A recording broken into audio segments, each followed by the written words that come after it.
Hello दोस्तों, इस video में हम एफआरएसआर का पार्ट 2 देखेंगे जो कि चैप्टर 4 से स्टार्ट होगा। और इसमें हम पे और इंक्रीमेंट एंड अदर अलाउंसेस को कवर करेंगे।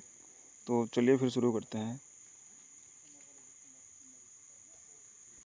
पे ड्रॉ करने से पहले एक बार हम देख लेते हैं पे मैट्रिक्स का जो चार्ट है उसमें कैसे इंक्रीमेंट होता है और क्या क्या है उसमें, कितने लेबल्स हैं और अदर चीज़ें उसमें कवर देख लेते हैं हम।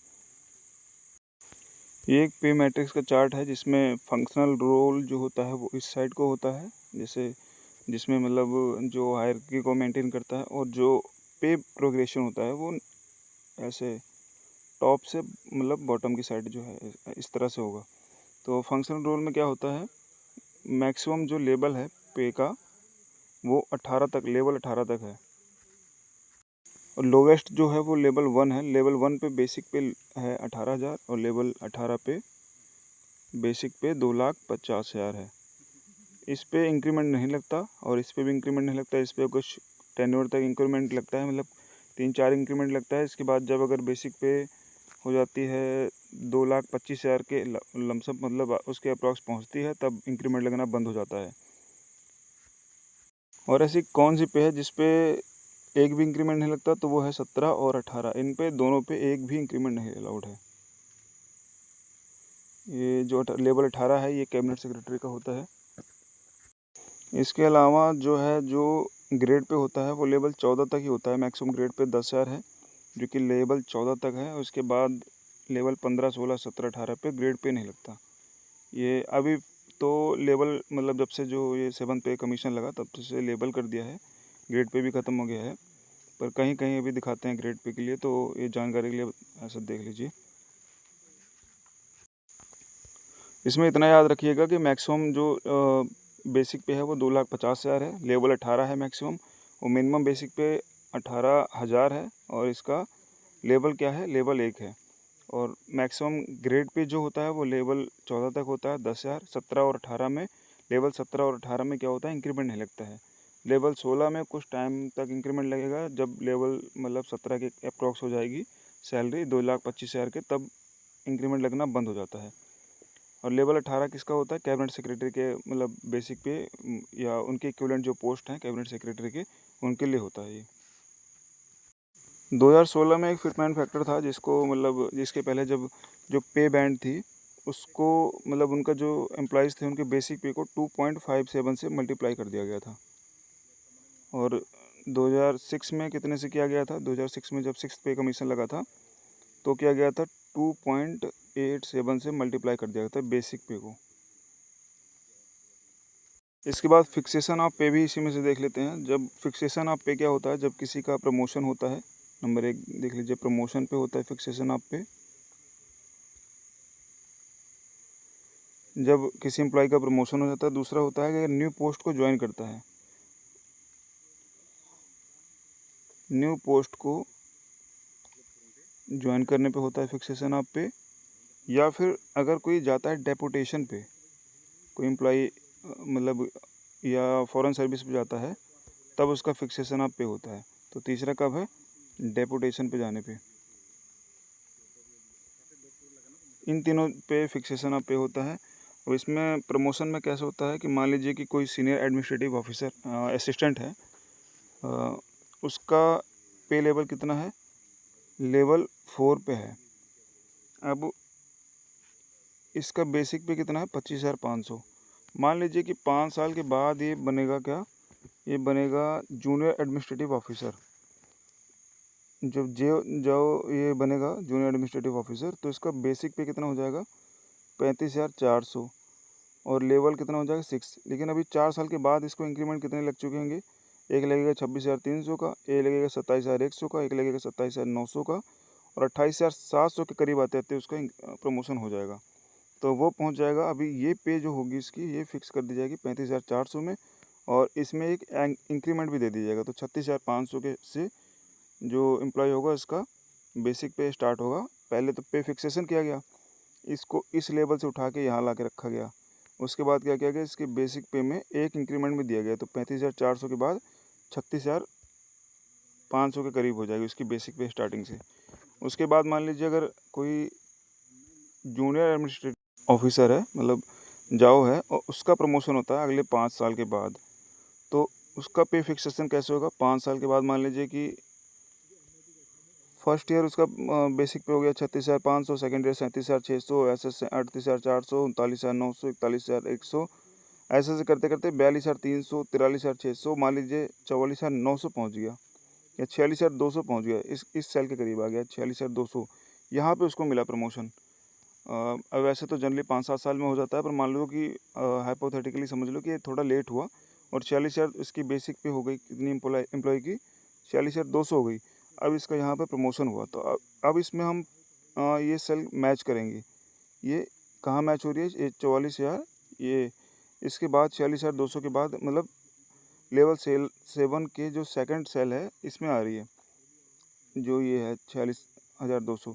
अब मान लीजिए कि 46,200 की जगह 47,600, 49,000, ऐसे ही तो कंटिन्यूसली चल रहा है। तो अगर मान लो कि एम्प्लॉय की बेसिक पे 42,300 है और उसका प्रमोशन हो गया लेवल 7 पे, अब वो बन गया असिस्टेंट एडमिनिस्ट्रेटिव ऑफिसर। तो उसमें पे फिक्सेशन की जाएगी, जो लोवेस्ट पे होगा, मतलब इसके अराउंड होगा पे, उसमें की जाएगी इसकी बेसिक पे के मतलब करके। मान लीजिए कि अगर इसका बेसिक पे कितना है, 45,400 है, तो अब इसमें देखी जाएगी कि 45,400 की, या तो 45,400 की कोई सेल हो, या तो इससे जस्ट एबव कोई सेल हो। तो 45,400 की सेल तो है नहीं, तो 46,200 पे उसको फिक्स कर दिया जाएगा। इसे बोलते हैं पे फिक्सेशन। अब फिक्स करने के बाद प्रमोशन होता है तो एक इंक्रीमेंट दिया जाता है। तो यहाँ पे फिक्स हो गई 46,200 हो गई, और अब उसको एक इंक्रीमेंट दिया जाएगा, तो कितना हो जाएगा? ये 47,600 हो जाएगा उसका बेसिक पे। तो यहाँ एम्प्लॉय को काफ़ी फ़ायदा हो जाता है। और पे फिक्सेशन जो होता है वो FR, ये याद रखना, 22I, उसके बाद A, फिर 1, इसके तहत पे फिक्सेशन किया जाता है किसी भी गवर्नमेंट एम्प्लॉय का। ये है, ये याद रखना। ये मतलब ये कभी कभी क्वेश्चन इससे डायरेक्ट पूछ लेता है कि किस फंडामेंटल रूल के तहत किसी भी एम्प्लॉय का पे फिक्सेशन किया जाता है। तो FR 22IA1। और पे फिक्सेशन जो होता है, जैसे अगर मान लीजिए किसी का बेसिक पे अभी यहाँ पे है, सपोज कीजिए कि 27,100 है यहाँ पे। अब वो चाहता है कि मेरा प्रमोशन हो गया है, तो प्रमोशन होगा तो 27,100 को किस में फिट करेंगे हम? मान लीजिए प्रमोशन हो गया बेसिक पे यहाँ पे 29,200 आ गई, तो अब इस पे वो चाहेगा इंक्रीमेंट लेना, या फिर 27,100 की जगह बाद इंक्रीमेंट लेके वो 27,900 करेगा, फिर उसके बाद प्रमोशन लेगा, तो उसको फ़ायदा नहीं होगा। उसको फ़ायदा कब होगा? कि जब वो प्रमोशन की डेट मान ली जाएगी उसका यहाँ से, और प्रमोशन की डेट के साथ उसका डेट ऑफ इंक्रीमेंट भी साथ में आ गया, तो वो क्या करेगा कि एम्प्लॉय के पास ये मतलब एम्प्लॉय के ये को ये एक साथ उनको वेलफेयर दिया जाता है कि अगर वो चाहे तो डेट ऑफ प्रमोशन से, या फिर डेट ऑफ प्रमोशन जब उसका प्रमोशन हो जाता है उसके बाद उसकी पे फिक्स करवा सकता है। मान लीजिए कि अगर किसी की प्रमोशन डेट आई और उस टाइम पे उसका बेसिक पे है 27,100, ठीक, और 1 जुलाई को उसका इंक्रीमेंट लगना है, और अगस्त में उसका क्या होना है? प्रमोशन होना है। तो वो क्या करे? इंक्रीमेंट बोलेगा मेरा 1 जुलाई को मत लगाओ, मेरा इंक्रीमेंट लगाओ जब मेरा प्रमोशन हो जाए तो। क्योंकि 27,100 बेसिक पे से प्रमोशन हो जाएगा, लेवल 5 पे मान लो हो रहा है उसका प्रमोशन, तो वो क्या क्या हो रहा है कि अब यहाँ पे उसकी बेसिक पे हो जा रही है 29,200, और 29,200 के बाद जब इंक्रीमेंट लगेगा उसका, तो 30,100 हो जाएगा उसकी बेसिक पे। तो ये इस पे यहाँ पे उसको फ़ायदा हो जाता है। अगर मान लीजिए किसी एम्प्लॉय ने पहले ही ले लिया, कि पहले उसने 27,100 ले लिया और उसका इंक्रीमेंट लग गया 27,900 हो गया। अब उसकी प्रमोशन डेट आई, 1 महीने के अंदर प्रमोशन डेट आई, और उसके बाद उसका प्रमोशन हो गया सितंबर में। मान लो जुलाई में इंक्रीमेंट लगा, अगस्त में प्रमोशन डेट आई, और सितंबर में उसका प्रमोशन हो गया। तो अभी भी उसके पास 3 महीने का टाइम होता है कि वो बोले कि मैं जो पिछला इंक्रीमेंट लगा है वो हटा के मेरा डेट ऑफ प्रमोशन से मेरा इंक्रीमेंट लगा दो। तो ये टाइम याद रखना, 3 मंथ का टाइम होता है उसके पास ये सब चीज़ें करने के लिए। और अगर कोई एम्प्लॉई डेपुटेशन या फॉरेन सर्विस पे जाता है तब भी उसका पे फिक्स किया जाता है। उस मान लीजिए अगर यहाँ पे कोई सेंट्रल गवर्नमेंट का एम्प्लॉई है, उसको भेजा जाता है पब्लिक सेक्टर अंडरटेकिंग में, जहाँ पे ये लेबल नहीं है, यहाँ जहाँ पे वहाँ पे कुछ अलग ही है, तो वहाँ पे उनके हिसाब से उनका पे फिक्स किया जाएगा। और जो नियर अबाउट सेल होगी, मतलब नीचे की सेल नहीं ऊपर की सेल में उसका पे फिक्स किया जाएगा। अब इसमें हमने फिक्सेशन ऑफ पे देख ही लिया है, फिक्सेशन ऑफ पे, प्रमोशन फ्रॉम डेट ऑफ ये भी हो गया। और इसके बाद हम देखते हैं, अभी थोड़ा देख लेते हैं टेक्निकल रिजिग्नेशन के बारे में। टेक्निकल रिजिग्नेशन अगर हम लेते हैं तो इसमें क्या क्या होता है। एक तो होती है कि पे प्रोटेक्शन मिल जाती है हमें। उसके बाद और क्या होता है, पास्ट सर्विस भी काउंट होती है। इन दोनों को थोड़ा सा इस पे क्लियर कर लेते हैं, क्या है ये पे प्रोटेक्शन। पे प्रोटेक्शन होती है कि अगर कोई एम्प्लॉय मान लीजिए कि यहाँ पे लेवल 4 पे ज्वाइन करता है, कहीं सीनियर एडमिनिस्ट्रेटिव असिस्टेंट में ज्वाइन करता है, उसकी पहले भी वो लेवल 4 पे था, तो क्या होगा कि उसकी पे प्रोटेक्ट की जाएगी। मान लीजिए उसका जैसे यहाँ पे वो सैलरी ज़्यादा पा रहा था, यहाँ पे आके उसकी सैलरी कम हो गई, तो उसको पे प्रोटेक्शन दी जाएगी। मतलब उसको एक पर्सनल पे देके उसका पे प्रोटेक्ट की जाएगी उसको। सॉरी, पर्सनल पे नहीं, प्रिजम्पटिव पे देके मतलब ये चीज़ें कवर, इसकी जो सैलरी है वो कवर की जाएगी इसमें टेक्निकल रिजिग्नेशन के केस में। मतलब उसको उसकी बेसिक सैलरी में या जो उसको सैलरी स्ट्रक्चर था उसमें लॉस नहीं होगा उसको, या तो उसको इंक्रीमेंट देके उसके बराबर किया जा सकता है, या फिर उसको कुछ एक्स्ट्रा अलाउंसेस देके उसे कवर किया जा सकता है। तो ये होता है पे प्रोटेक्शन। उसके बाद होता है क्या, पास्ट सर्विस काउंट होगी या नहीं। अगर कोई पुरानी जॉब में मतलब ऐसे कोई पुरानी जॉब की सर्विस को नई जॉब की सर्विस में एनुअल इंक्रीमेंट के लिए काउंट किया जाता है तो हाँ हो जाएगा ये। इसमें क्या होता है कि मतलब जो उसने पुरानी जॉब कर रखी है वो एनुअल इंक्रीमेंट के लिए भी काउंट होगी। मान लीजिए कि आप जैसे कोई एम्प्लॉय है, वो पहले लेवल 3 या लेवल 2 या लेवल 5 कहीं किसी भी डिपार्टमेंट में मान लो था, तो उसकी प्रमोशन होता था, मान लो प्रमोशन होता था उसका, सॉरी प्रमोशन नहीं, उसका इंक्रीमेंट लगता था 1 जनवरी को, और उसने आके इस डिपार्टमेंट में 6 दिसंबर को ज्वाइन कर लिया, या 10 दिसंबर को, किसी भी दिसंबर या मतलब किसी भी मंथ में ज्वाइन कर लिया। तो अब इंक्रीमेंट लगने के लिए क्या टाइम होता है कि फर्स्ट इंक्रीमेंट लगने के लिए टाइम पे होता है, मतलब 6 महीना कवर होना चाहिए पहले इंक्रीमेंट के लिए, 6 मंथ का ये पीरियड कंप्लीट होना चाहिए। तो अब वो अगर जनवरी में, उसको पहले जॉब में उसको जनवरी में इंक्रीमेंट लग रहा था, और ये वो प्रॉपर टेक्निकल रिजिग्नेशन देके न्यू जॉब में आया है, तब भी भले वो दिसंबर में आया हो, नवंबर में आया हो, अक्टूबर में आया हो, तब भी उसका इंक्रीमेंट कब लगेगा, जनवरी में ही लगेगा। और सेकंड इंक्रीमेंट कब लगता है, फर्स्ट इंक्रीमेंट तो 6 मंथ के मतलब कंप्लीट होने के बाद लगता है। सेकंड इंक्रीमेंट कब लगता है, 1 साल, मतलब हर उसके बाद सेकंड थर्ड इंक्रीमेंट जो भी होगा वो हर एक साल पे मतलब लगता रहता है वो। उसके लिए 1 साल की सर्विस कंप्लीट हुई होनी चाहिए। अब लो कि कोई ऐसा एम्प्लॉई है जो फ्रेश रिक्रूट है, उसने ज्वाइन किया कब, मान लो उसने ज्वाइन किया 31 दिसंबर को, तो उसका जो नेक्स्ट मतलब वो होगा, इंक्रीमेंट होगा, वो कब लगेगा, मतलब फर्स्ट इंक्रीमेंट कब लगेगा, 21 दिसंबर को ज्वाइन करता है तो वो उसका लगेगा 1 जुलाई को। अगर ऐसे ही अगर वो 1 जनवरी को ज्वाइन करता है तब भी उसको पहला इंक्रीमेंट कब लगेगा, 1 जुलाई को लगेगा। लेकिन अगर वो 2 जनवरी को ज्वाइन करता है तब उसका इंक्रीमेंट कब लगेगा, 1 जुलाई को नहीं लगेगा, क्योंकि यहाँ पे आके वो 6 महीने तो कवर नहीं कर रहा है, 6 महीने में एक दिन कम पड़ रहा है, तो उसको कब लगेगा, अगला जो 1 जुलाई आएगी, जनवरी आएगी, उसमें उसका इंक्रीमेंट लगेगा। क्योंकि फिर जुलाई के बाद वो क्या करेगा, वो 6 महीने पूरे कवर कर लिया होगा।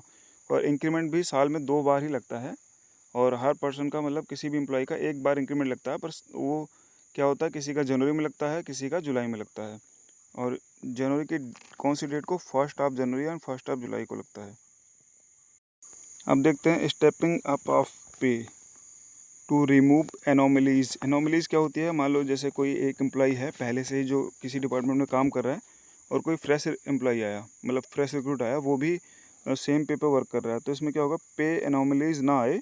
क्योंकि जो मतलब जैसे मान लो कोई सीनियर एडमिनिस्ट्रेटिव असिस्टेंट है, उसका प्रमोशन होता है 5 या 6 साल बाद जूनियर एडमिनिस्ट्रेटिव ऑफिसर के पोस्ट पे, और इसी पोस्ट पे कौन आता है, एक फ्रेश रिक्रूट भी आता है, सेम मतलब उसकी ज्वाइनिंग होती है जब। तो अगर दोनों का प्रमोशन सेम डे पे, मतलब उसका अपॉइंटमेंट और उनका प्रमोशन सेम डे पे हो रहा है, तो वहाँ पे एनोमलीज नहीं आनी चाहिए। क्योंकि ये तो क्या है कि ये ऑलरेडी 4 साल सर्विस, 5 साल 6 साल सर्विस करके आया है, तो इसको दूर करने के लिए क्या किया जाता है, जो एनोमलीज है उसको दूर किया जाता है, मतलब उसको हटाया जाता है। तो उसमें क्या करते हैं, जैसे मान लो अगर कोई ऐसा है प्रमोशन लिया है, तो उसको मान लीजिए 35,400 बेसिक पे है, उसने प्रमोशन लिया यहाँ पे आके सीनियर एडमिनिस्ट्रेटिव ऑफिस असिस्टेंट ने, तो इसको क्या करेगा, यहीं पे आके एक इंक्रीमेंट दे दिया जाता है कि इसकी पास्ट सर्विस में कुछ मतलब एक इंक्रीमेंट दे दिया, तो जो फ्रेश रिक्रूट है उससे तो एक ज़्यादा हो जाएगा इसका। और अगर मान लीजिए कि इसी में अगर फ्रेश रिक्रूट आता है तो उसको क्या करते हैं 35,400 बेसिक पे कर देते हैं। तो जो पुराना वाला होगा, जो सीनियर एडमिनिस्ट्रेटिव असिस्टेंट है, उसकी एक इंक्रीमेंट इससे ज़्यादा रहेगी। अगर ऐसी कोई एनोमलीज होती है कि मान लियो पे कमीशन लग गया और इसकी ज़्यादा हो गई, या ऐसे कोई चीज़ें आती हैं, तो उसको हम क्या कहते हैं, उसको हम कुछ एक्स्ट्रा अलाउंसेस देके रिकवर कर देते हैं, और इसी को कहा जाता है स्टेपिंग अप ऑफ पे। अब एक बार फिर से देख लेते हैं इंक्रीमेंट के बारे में। इंक्रीमेंट 1 जुलाई और 1 जनवरी साल में 2 बार लगता है, पर हर एम्प्लॉय को साल में एक बार इंक्रीमेंट लगता है। और क्या होता है कि यदि कोई 1 जनवरी को ज्वाइन किया तो 1 जुलाई को उसका इंक्रीमेंट लग जाएगा। ये चीज़ें बता रखी है इसमें।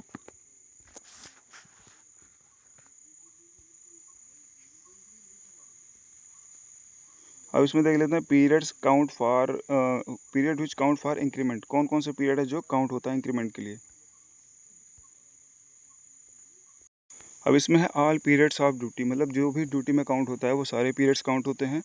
उसके बाद service on another post other than A post carrying a less पे, मतलब अगर ऐसी कोई आप कहीं पोस्ट पे गए हो, डेपुटेशन या मतलब ऐसे कहीं फॉरेन सर्विस में गए हो, तो वो भी काउंट होगा। ऐसा नहीं है कि वो डिपार्टमेंट अपने एम्प्लॉयज़ को बोलेगा कि वो जो सर्विस करने गया है वो अब हमारे उससे क्या कर दिया गया, उसको रिमूव कर दिया गया या उसको ऑब्सोल्यूट कर दिया गया। वो स्ट्रेंथ में काउंट होता है, और उसको इंक्रीमेंट जो होगा वो उसके लिए वो सर्विस भी काउंट होगी जो फॉरेन सर्विस में या डेपुटेशन पे गया है।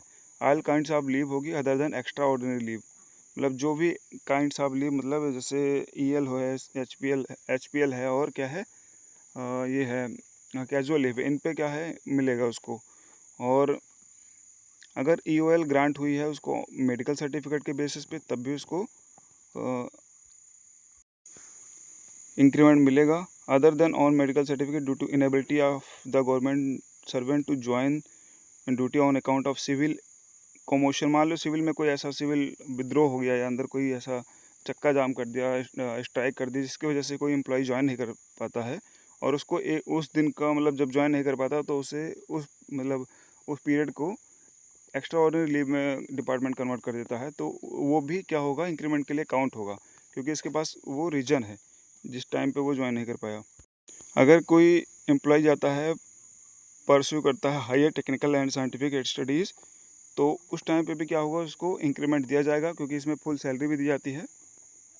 तो ये चीज़ें हैं। उसके बाद डेपुटेशन आउट ऑफ इंडिया गया है, फॉरेन सर्विस में गया है, ज्वाइनिंग टाइम पे जो 15 दिन का ज्वाइनिंग टाइम होता है, इस पर भी क्या होगा, इस पर भी उसको इंक्रीमेंट मिलेगा। और period of training before appointment on studying, मतलब जब अगर कोई ऐसे गए हो आप, ट्रेनिंग पीरियड है उस पर भी वो काउंट होता है, ट्रेनिंग पीरियड भी इसमें। अब आता है विद होल्डिंग ऑफ इंक्रीमेंट, जो कह रहे हैं 2 वे में होता है, मतलब एक तो कम्युलेटिव इफेक्ट और एक होता है नॉन कम्युलेटिव इफेक्ट में।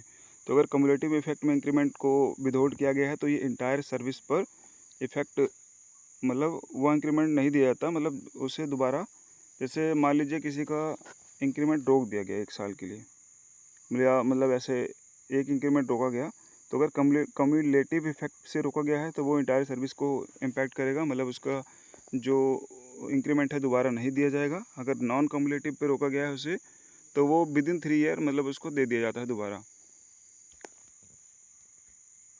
दोबारा, मतलब कि उसका जो इंक्रीमेंट जो रोका गया था वो रिलीज कर दिया जाता है, तो उसकी पे एनोमलीज थी वो फिर से करेक्ट हो जाती है पहले जैसे, मतलब जो उसके साथ का जो ज्वाइनिज होगा उसके जैसे ही हो जाएगी उसकी पे, बेसिक पे। अब आता है एडवांस इंक्रीमेंट। एडवांस इंक्रीमेंट क्या होता है, पहले इसको देखते हैं, इसको दे कौन सकता है, कंपिटेंट अथॉरिटी इसको दे सकती है। और कंपिटेंट अथॉरिटी कौन होती है, जो आपकी अपॉइंटिंग अथॉरिटी है वही इसको दे सकती है। और ये किसको दिया जाता है एडवांस इंक्रीमेंट, मान लीजिए कि कोई स्टेनोग्राफर है, वो अपॉइंट होता है लेवल, मतलब उसका जो अपॉइंट हुआ था जब वो, तो उसकी स्पीड थी 80 वर्ड पर मिनट थी। अब वो अचीव करता है अपॉइंट होने के बाद, मान लो 6 महीने के अंदर वो अचीव कर लेता है 100 वर्ड पर मिनट की स्पीड, तो उसको एक इंक्रीमेंट यहाँ पे दे दिया जाएगा। वो जो इसका रेगुलर इंक्रीमेंट है वो तो अलग रहेगा, उसकी बेसिक पे में इंक्लूड होगा, ये वाला थोड़ा अलग से रहेगा इंक्रीमेंट, ये उसकी बेसिक पे में इंक्लूड नहीं होगा, ये अलग से दिया जाएगा ऐसे। मतलब उसको एक सेपरेट एलिमेंट की तरह इसे ट्रीट किया जाएगा। तो जब अगर फर्स्ट अगर वो क्लियर करता है 100 वर्ड पर मिनट का टेस्ट क्लियर करता है तो उसे 1 इंक्रीमेंट दिया जाएगा।